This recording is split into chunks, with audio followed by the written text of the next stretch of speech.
Give me the name of some guys that are the up and comers that could come to the fore here this week. The next guard, if you will, that's beginning to form.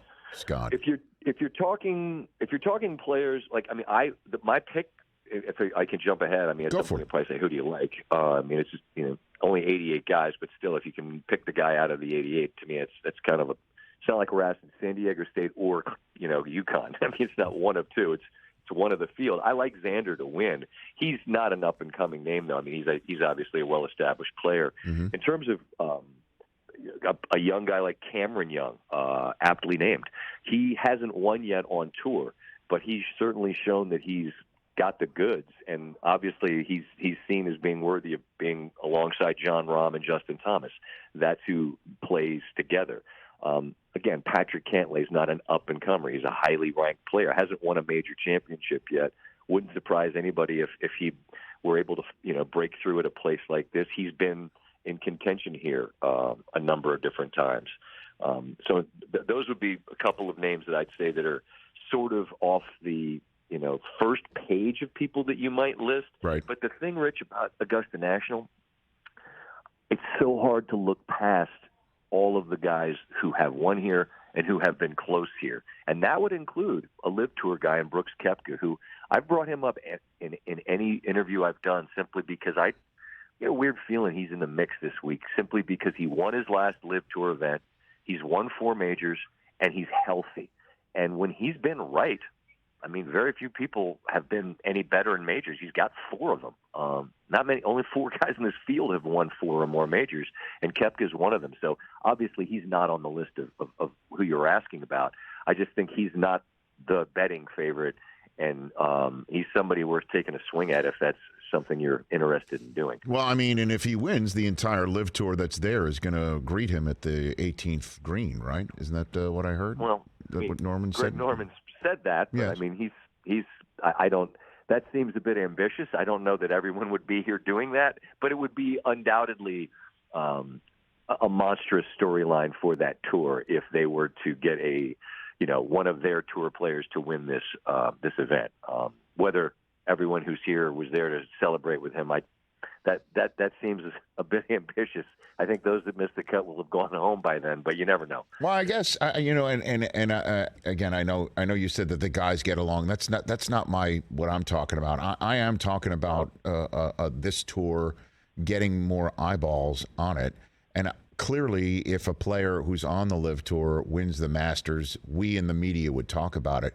Would it get more people tuning into the CW to watch their watch their matches with teams and names and uniforms and music and the lack of history? That's still a tall order. I still don't think that would happen, to be very honest with you, Scott. I don't either. I mean, I think obviously it would help, but I mean, would it make Brooks Koepka more? Would people be like, wait, what's his name? I mean, everyone knows who Brooks Koepka is already. Right. He's won 4 majors. You know what it feels like to me? And there's a lot of layers to this. I mean, because the PGA Tour benefited massively. The PGA Tour players benefited massively from what the LIV Tour players did. Because suddenly the tour looked under a couch cushion and found a pile of money, which all these guys are now getting to play for. So, what a fun little coinky-dink for them. But it feels a lot like the other leagues that want to play football. And now they don't go head-to-head with the NFL, but it's just really hard to get people to do something new and find a new place to consume something, even if it's people who they want to consume. There is a place you can watch it now, and it just hasn't. It's early in this. The incarnation of this tour. But I'm with you. It doesn't. I don't know that people are going to suddenly say, "Hey, let's watch this event." If they want to, they probably already would have. I don't know. It's not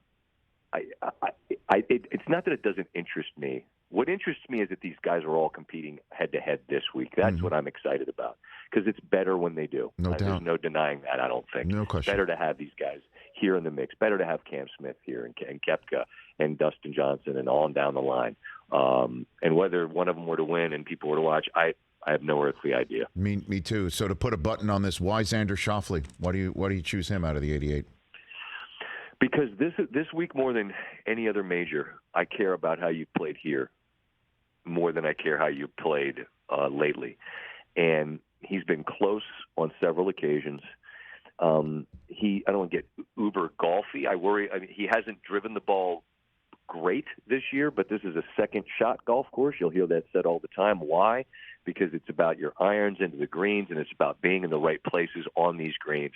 You really need to know how to play this golf course, and I think he does. And there's a certain level of inevitability, I think, with players like him, who they're put themselves in contention, top 5, top 10 in major time after time. There's a certain inevitability that a player that good, that comfortable, with that much belief in his ability, it's just his time to have his best moment when his best moment's required. And so it's a guess, obviously, on a Wednesday, but I like his chances. But I don't look too far down beyond LeChalk. If you say, well, who else? I'd say Spieth. And that's hardly that's not like a long shot pick. I like Spieth's chances here as well. But I do really think Koepka's going to compete, and I could be dead wrong. But I'd love to see him healthy enough to be at his best version of who he is on this stage, because I know how much these stages, get his full attention and bring out the best of Koepka. But that's really what it is. And he likes Schauffele and Spieth as well. All those guys I'm talking about have played well here. Spieth's the only one of that trio who's won, but they've all been there and know what it feels like to be there on Sunday. Catch the Rich Eisen Show every single day on the Roku channel, 12 to 3 Eastern, for free.